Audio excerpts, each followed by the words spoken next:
Bukayo Saka could have a £120 million release clause in his new contract with Arsenal. That's according to Hayden Dodge. Now, he's a super agent who's spoken to Court Offside. He is an agent that's been involved in some multi-million pound deals and on the legal side of contracts as well. So no doubt he does have his ear to the ground in the industry. I'm sure he does hear things.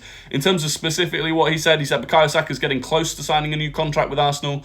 The hold-up at the moment is to do with a previous release clause being renegotiated between club and the players' representatives. Now, apparently that previous release clause, which most people don't know existed or what the value of it was when it was negotiated, did also include the idea that it could only be triggered if Arsenal didn't qualify for the Champions League over a certain period of time.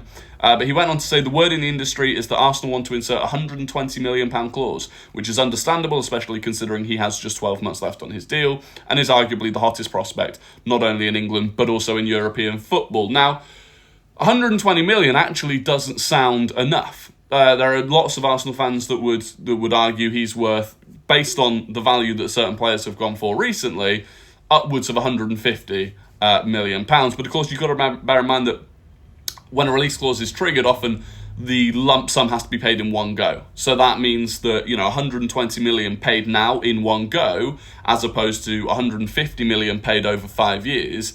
Because of inflation and other sorts of things, you'd actually effectively rather 120 million up front than 150 million over a 5-year period. Now, would anyone trigger that? Maybe someone would try it. Maybe Todd Boehly would try and flex his muscles again. Who knows? But the fact is, if that does exist, I can't see it being triggered. I can't see it being triggered, at least for now, with the landscape of football, with new FFP rules that are coming in, because again, up front means that it can't be spread over such a long period of time. It would be brutal. Now, I'd rather there wasn't a release clause in there whatsoever, but if it gets Saka to sign the contract, then fair play. And again, if there are stipulations within that contract as to how it can be triggered, to do with us playing Champions League football, things like that, it's not a problem. Now, if you are new here, before we get onto the Reiss Nelson news, please do drop a subscription. We're trying to hit 1,000 subscribers. We're getting close. We've not been uploading for long. We have pretty much daily live streams every day where we talk all Arsenal news, and I just give my opinion on a lot of it. We get involved with people in the chat. We're just building a community, and just massively appreciate anyone that can subscribe and also smash that like button. Now, on to Reiss Nelson. Fabrizio Romano has updated us today. Obviously, Reiss Nelson's contract is due to expire in the summer. As it is, he would be leaving as a free agent in the summer, but according to Romano, negotiations are underway between Arsenal and Reiss Nelson's representatives for a contract extension this June. Arteta would be happy to keep Reiss, while more European clubs are showing interest in a potential free transfer. Look, we can't let someone as talented, someone that has shown the talent that Reiss Nelson has shown this summer, we can't let him go for free. So even if that contract extension is just to make sure that we get a fee for him, then that's fine. Now, in terms of whether or not you would extend Reiss Nelson's contract, it is up for debate. We do have a squad that is beginning to bloat. We've got a lot of players coming back from loan, the majority of which I do expect to be sold.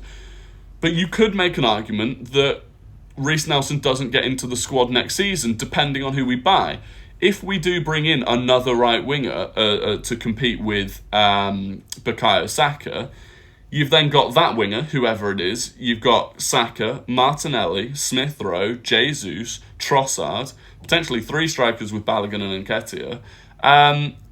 That you don't have that much room in a squad, in a Premier League squad. We already saw it before Reiss Nelson scored his winner against Bournemouth. The 2 games prior to that, he'd not been in the squad because he'd just been left out of the squad, not because he was injured. So it's one of those. I would absolutely love him to sign a new deal.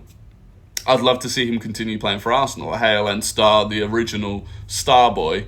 And even, if nothing else, literally just for that goal against Bournemouth, if we go on to win the Premier League. But objectively, you could argue that there's not space for him in the squad. So it'll be interesting to see how it develops. If he wants to stay and Arteta wants to keep him, then that's the absolute perfect scenario. But there we go. That is the update on both of those 2 players.